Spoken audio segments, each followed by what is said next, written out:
Hi there, Eric Simpson here, online weight loss specialist working with busy professional women over 40 who are looking to lose weight and tone up without having to count calories or spend hours exercising every day, and are looking for a more holistic approach to weight loss that engages your mindset, your nutrition and exercise together so you can not only lose weight but maintain it long term. So let's get into today's session then. So today's session is about the 7 key fundamentals to good health.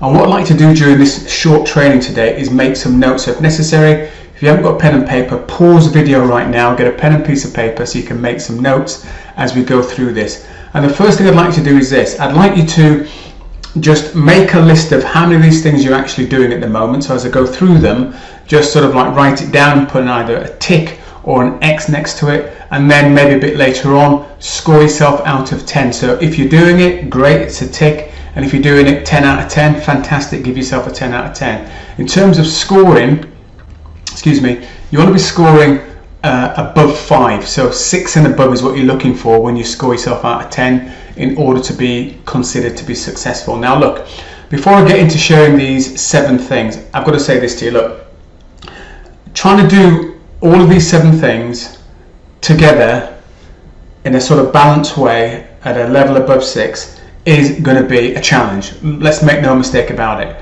You know, if you've listened to any of my previous videos where I've spoke about some of the challenges that we're faced with, I did a video a little while ago about becoming the CEO of your own health and all the challenges that we're faced with just on a day-to-day basis, whether it's looking after elderly parents, whether it's sort of still supporting kids going to university or dealing with other types of challenges, you know, relationship challenges.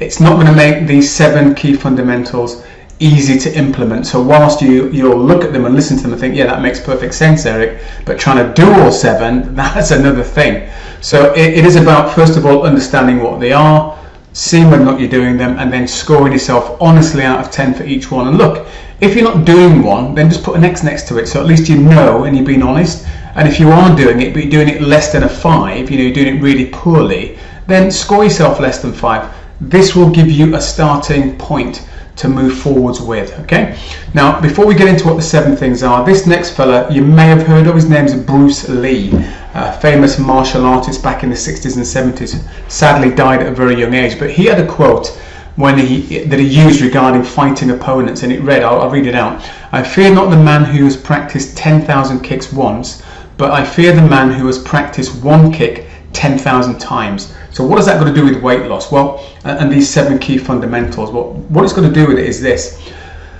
I'm going to go through these 7 key fundamentals. It's not about you then learning another 5 on top of that next week, another 5 the week after, because what that will do is you'll end up learning so many different things, you know, 10,000 different things, to use Bruce Lee's figures, and you never master anything. So if you can get these 7 fundamentals nailed down, you will see your health and well-being skyrocket. You'll see your weight come down and you'll be able to maintain it long term. So that's kind of why I use that little quote there. It's about mastery. It's not about doing lots and lots of different things. So let's kick off with number 1. Number 1 is calorie deficit. Now that may come as a bit of a surprise to you if you've listened to any of my other videos, because I talk about not having to count calories. Let me just kind of quickly explain without getting into too much detail on this. I'll do other videos on hormones and blood sugar levels to give this more of an understanding for you. But basically what I'm saying is this: if you're carrying excess weight, understand already you are carrying around an energy supply. You know, body fat is energy, it's stored energy, very simplistically. Now if you eat balanced meals of proteins, whether it's a meat source or a vegetarian source, doesn't really matter, but each meal, protein, healthy fats and complex carbohydrates at each meal, that will give you, it'll stabilize your blood sugar levels, it will stabilize your hormonal levels, it'll leave you feeling satiated for longer, and you'll naturally start to drop the weight. But what it will also do is it'll stop you from overeating. It's very difficult to overeat when you're eating proteins, fats and carbs that are healthy. When you're already carrying excess body weight, you'll naturally find that you will undereat just because of what you're eating.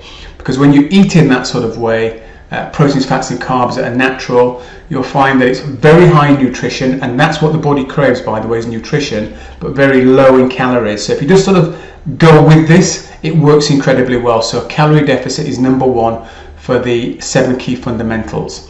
Number 2, high protein intake. Now this is one that, you know, over the years I've been working with busy professional women now. When I look at their diet plans, their meal plans, protein tends to be the macronutrient, the key macronutrient out of the proteins, fats and carbs that's the most efficient. And to give you a general rule of thumb, what you're looking for is roughly 1 gram of protein per kilogram of body weight. So if you weigh 80 kilograms, it's 80 grams of protein you should be consuming as a rough ballpark figure, and you want to be consuming that throughout the course of the day. I wouldn't recommend eating 80 grams of protein in one sitting. So that's number 2. Number 3, a healthy diet. I've just mentioned it, proteins, fats and carbs. But look, I live in the real world, you live in the real world, everybody else does, hopefully.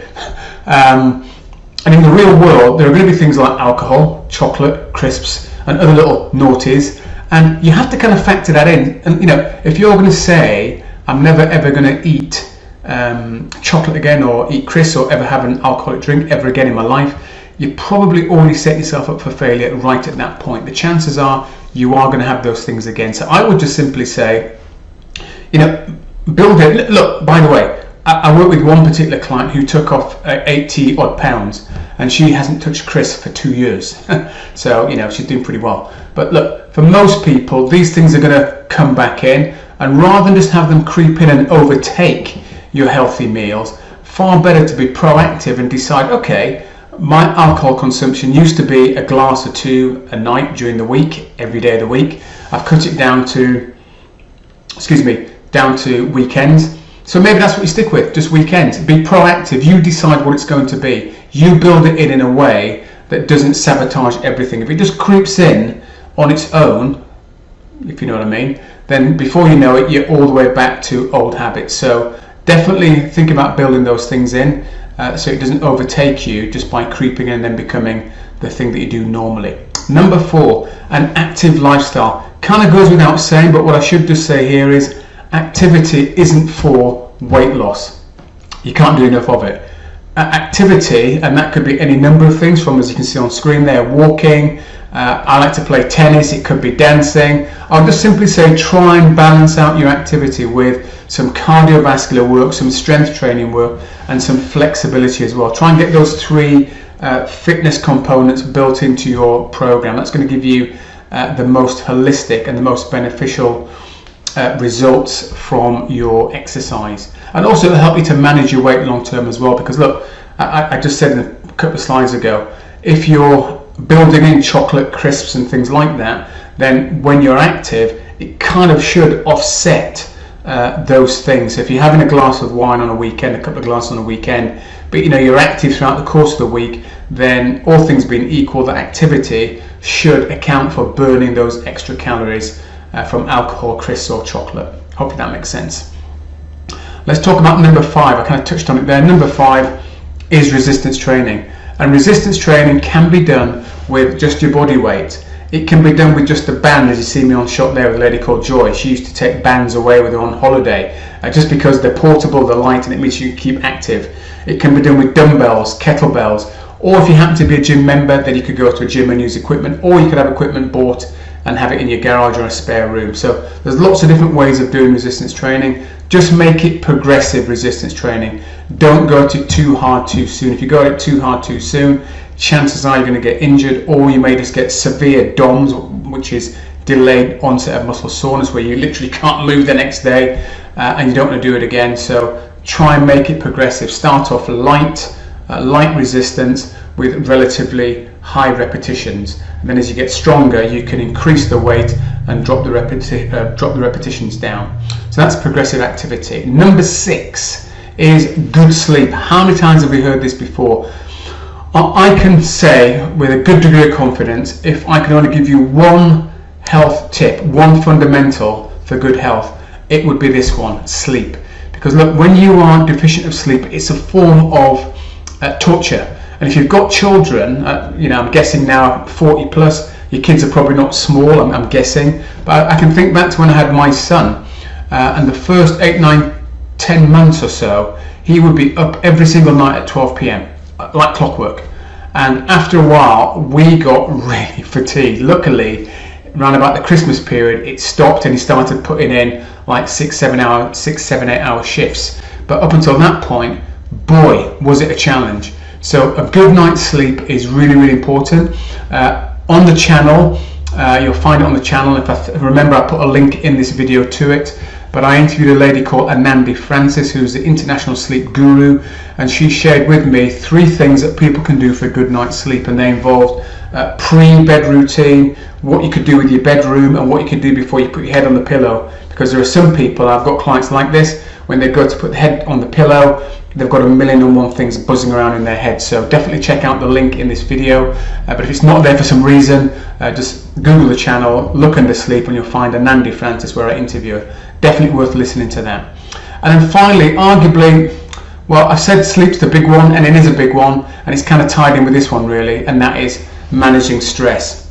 Look, I've said in previous videos, if you've got a lot of things going on in your life, you might find yourself in a stressful situation. And if you are lacking sleep, it makes this like 5-10 times worse, okay? But managing stress is a huge key fundamental, one of the 7 key fundamentals to good health. Why? Because if you're stressed out all of the time, your body's producing things like cortisol and adrenaline. And those 2 hormones, if you think about why we produce cortisol and adrenaline specifically, it's the fight or flight situation whereby we produce adrenaline, so we're either going to run away from something or we're going to fight something. But in today's society, people are operating at elevated levels of stress, not quite through the roof, but they are operating at elevated levels of stress. And if you're not fighting or running, guess what? Those hormones, that adrenaline, the cortisol, is just sitting in your body. So you are now creating the perfect soup for holding on to body fat. Specifically, it's been shown and pretty well documented that high levels of adrenaline and cortisol will actually cause you to hold on to more abdominal visceral fat, and that's the fat that can lead to things like coronary heart disease. So being able to manage stress is a huge thing, and I would simply say there, if you've got stressful things going on in your life and you can't deal with it yourself, by yourself, then seek out some advice. Whatever level of stress you're struggling with, find the appropriate person that you can sit down with, hopefully, and maybe go at this head on. There's a saying that fear, when we approach fear, it shrinks. When we back away from fear, it gets bigger. So definitely, be proactive when it comes to managing stress. So let's just quickly recap what those seven key fundamentals to good health are. So number 1, calorie deficit. Remember, eat proteins, fats and carbs. That combined with the excess body weight you're already carrying, that will naturally get you in a state of deficiency. So definitely do that. Number 2, high protein intake. You want to be thinking about 1 gram of protein per kilogram of body weight. Healthy diet, proteins, fats and carbs at each of your meals. So that's your first meal of the day, your second meal, if there's a third meal as well, the third meal as well. That will make you feel more satiated, balance your blood sugar levels, balance your hormones, and have you lose weight quite naturally. Active lifestyle, dance, walk, swim, but do try and incorporate some strength training and a bit of flexibility as well. Progressive resistance training, just mentioned that. You can do that with your body weight, you can do it with bands, kettlebells, dumbbells. A good night's sleep, and we're looking at typically 7 to 8 hours, should have said that before, but roughly 7 to 8 hours is what they recommend. And then number 7, managing stress. Important that you do that. So there you have it. Those are the 7 key fundamentals to good health. Hopefully you found that of use and some value to you, and you've made some notes, and you're going to go away and identify which of the 7 you're doing, but also give yourself a score out of 10, and you want to be looking to score 6 and above for those areas. And again, just to reiterate, look, trying to do all 7 straight away would be humongous. Pick one thing. Maybe just pick out sleep and work with that until you get that one working a little bit better for yourself, and then go and work on another one. Try not to do all of them at once, otherwise that will contribute to you feeling even more stressed if you're already in that situation now.